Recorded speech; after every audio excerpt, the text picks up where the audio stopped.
नमस्कार मैत्रिणींनो, तर स्वागत आहे तुमचं आपल्या नवीन ब्लॉगमध्ये, ज्याचं नाव आहे टिपिकल हाऊसवाईफ. इथं भरला आहे मी महिन्याचा किराणा, जो आपल्याला महिनाभर लागतो तो मी एकाच वेळेस स्टोअर करून ठेवते. परत दुकानामध्ये जायचं टेन्शन नाही, कारण लहान मुलं असतात घरात.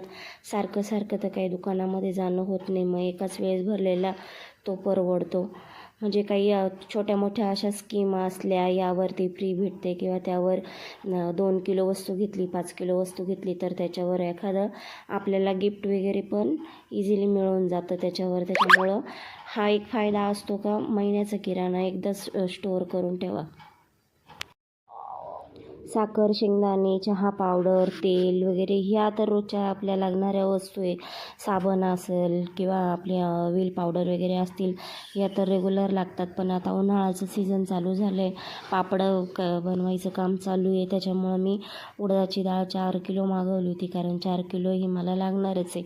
वर्षभर पुरली पाहिजे पापड, म्हणून मग 4 किलो आता मागवली. जर झालंच तर मग मी परत अजून 1 किलो मागवू शकते, कारण मग 5 किलोचे पापड माझे होऊन जातील वर्षभरासाठी म्हणून. आणि तेलाचे भाव तर फार वाढले, त्याच्यामुळं मी 1 किलोच्या 15 पिशव्या मागवल्या. कारण डबा जर ठेवला तर डबा ज्या जागेवर असतो ती जागा पूर्ण तेलकट होती.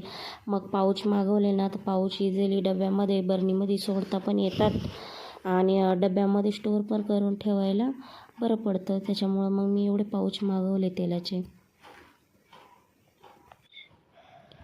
तेलाचे भाव का वाढले हे तुम्हाला पण माहिती आहे, कारण सगळ्या जगालाच माहिती आहे. त्याच्यामुळं मी काही सांगत बसत नाही आता का तेलाचे भाव का वाढले. पण जसे मी तेल स्टोअर करून ठेवलं आहे भरपूर, तसं तुम्ही पण स्टोअर करून ठेवा, जेणेकरून असं व्हायला नको का एकेकाळी जसं लॉकडाऊनमध्ये झालं तसं आता तेलच भेटत नाही आहे, असं काही व्हायला नको. बघा, एवढा सगळा किराणा मी महिन्याभराचा भरून ठेवला आहे. मी सनफ्लावर आणि सोयाबीन 2 प्रकारच्या पिशव्या घेतल्या. तर मला सनफ्लावर हे 10 किलो 165 रुपयाने भेटलं, जे 145 होतं. आणि सोयाबीनचं सनफ्लावर ऑइल प्रति किलो 20 रुपयाने वाढले आहे. सध्या तरी 20 रुपये, पण ते 200 पण वाढू शकतं, आपण सांगू शकत नाही कितीने वाढतं आहे ते.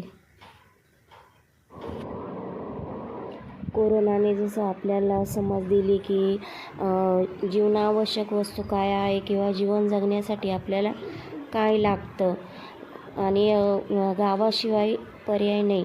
गाव हाच एकमेव जसा लॉकडाऊनमध्ये आपल्यासाठी पर्याय होता, तसंच आता गॅसचे भाव वाढत चाललेले आहे. शहर असो किंवा गाव असो, हॉटेल असो किंवा कोणतीही गोष्ट असो, आता चुलीशिवाय पर्याय नाही. हा एक आपल्याला नवीन अनुभव घ्यायला भेटणार आहे का चुलीशिवाय पर्याय नाही.